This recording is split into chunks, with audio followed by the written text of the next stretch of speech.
Hello everybody, this is Di Antinatalist, and this is a rather belated Father's Day video, and that was because Father's Day was pretty exciting actually for me. I went to a couple of really interesting places, and it just consumed my whole day. But here I am. It's never too late to do a great video, and I think I've put together a really good video here. Okay, so here we go. And this is a bird's nest I found. I actually saw the mother bird building this nest. I think it was a robin, and she was building it in like March. And so she had like about three blue eggs in it. And then I just thought it was like so well crafted, and so I put it in a really nice like display case. But here is my Father's Day video, and I did a Mother's Day video, very similar. So I'm going to go one by one with these cards. These are Father's Day cards. Okay. It's not difficult coming up with words to describe you, Dad. You were neglectful, addicted, and cared more about your smokes than us kids. You were very selfish and said and did abusive things. You're hardworking, strong, dependable, and fun to be around. You were self-absorbed and rarely fun to be around. You have a big heart, a warm hug, and a ready smile.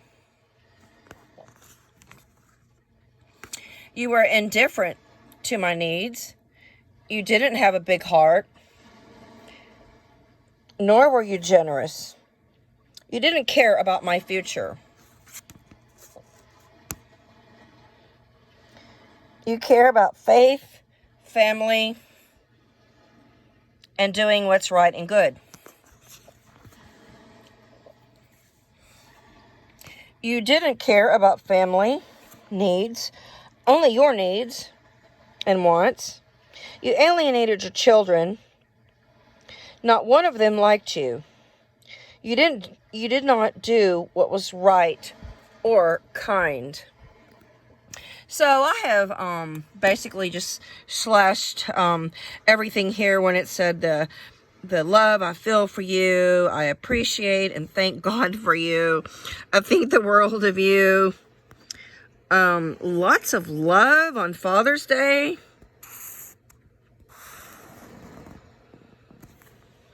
Well, my dad is dead anyway.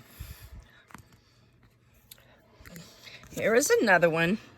There is beauty in a man of God. In his face, the humility of Moses is seen. In his voice, the wisdom of Solomon is heard. And in his heart, the Spirit of God is home. Happy Father's Day to a wonderful man of God.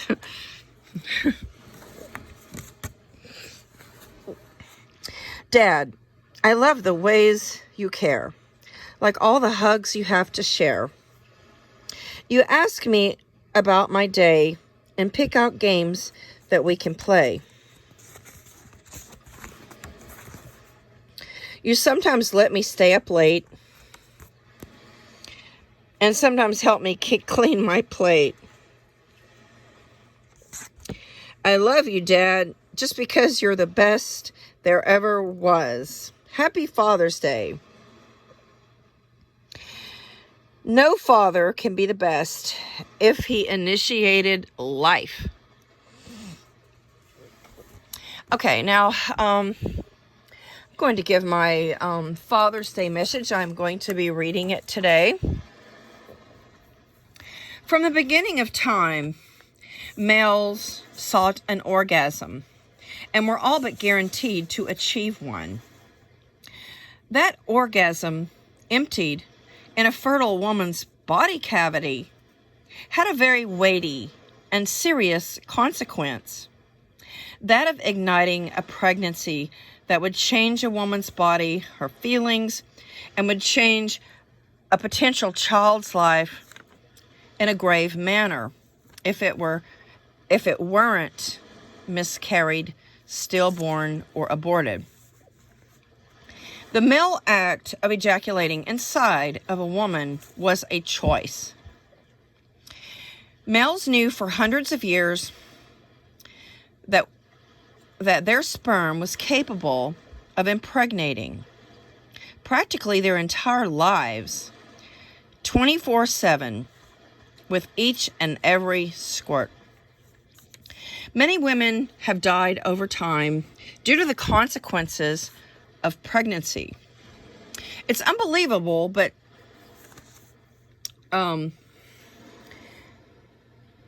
there are close to 1,000 American women who die from pregnancy complications annually. Male fertility can be thought of as a loaded weapon or a death sentence for a woman. But let's look at the potential for that potent and powerful sperm. Healthy males can release between 40 million and 1.2 billion sperm in one ejaculate. In the past, a male had two options of not preventing pregnancy: a condom, and pulling out. But castration was applied to serfs to prevent them from fathering women who were already attached to men. Charles Goodyear invented condoms in 1839 and patented them in 1844. In 1855, the first rubber condom was produced. Condoms did allow for prostitution and male promiscuity.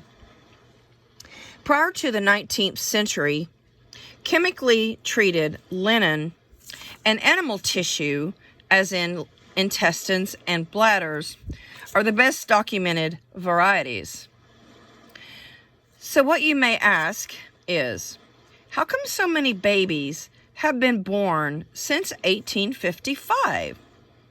Why haven't males pulled out or utilized condoms? To be blunt, it's a matter of selfishness and sensation. It's much easier to prevent a mistaken pregnancy than to undo one. Impregnation is the first harm. But with all due respect, every male has evolutionary drives that condition his urge to chase orgasms with females. Every male was born without his consent as well. Most males are groomed to be powerful, sexual, and lustful, and to have encounters with as many females as possible. Nature gives no damns. Nature is not kind to males. Nowadays, we have vasectomies, which are far less dangerous than a pregnancy, delivery, or abortion. But few men opt for this practical and wise option. Okay, next I am going to be reading a really nice passage from Alex, and he is the Alex. If you're on Facebook, you know who I'm talking about. And so here goes. This was his creation for Father's Day, and unfortunately, I was just lagging behind, and this is just a belated message that he created for me. Being born is a life sentence, and we're all sentenced to life's imprisoning injustices, cruelties, violent actions, harms, and endless cycles of slow decay since the very first day of our birth. Fathers may say that they love us. They may say that they care about us. But the cold, harsh truth is that our fathers ultimately valued their fleeting 3-second orgasm over our well-being. Every time you see a child with cancer, devastated to the core with grief and worry, or read a horror story about morbid, depraved rape cases, or hear about a gory murder scene, or see a terrible car crash that left several people paralyzed and maimed, or found out that a person you loved killed themselves to finally rid the depression that they've struggled with for years. Always remember the simple truth. Those long stretches of unfathomable pain, misery, and harm all stem from a father's momentary orgasm. And there's a good chance he was drunk too, and enjoying himself thoroughly throughout that process. So fixated on pleasuring himself that he completely disregarded the harms that would follow you. Some may say that it's rarely a parent's intention to cause their children harm. But how much weight does that hold? Do you think a drunk driver intends to kill his victims or leave them paralyzed through his reckless behavior? Very unlikely. He just wants to have a good time driving back, save a few bucks on Uber, and listen to his favorite tunes while hammered. And yet, they're held very accountable when their actions cause so much harm and destruction, even though their intent was the furthest thing from the outcome. Thank you, Alex, for your wonderful passage. And, that's about it for my video. And these bogus cards, bullshit cards. So, thank you for watching my video. And please subscribe, like, and share.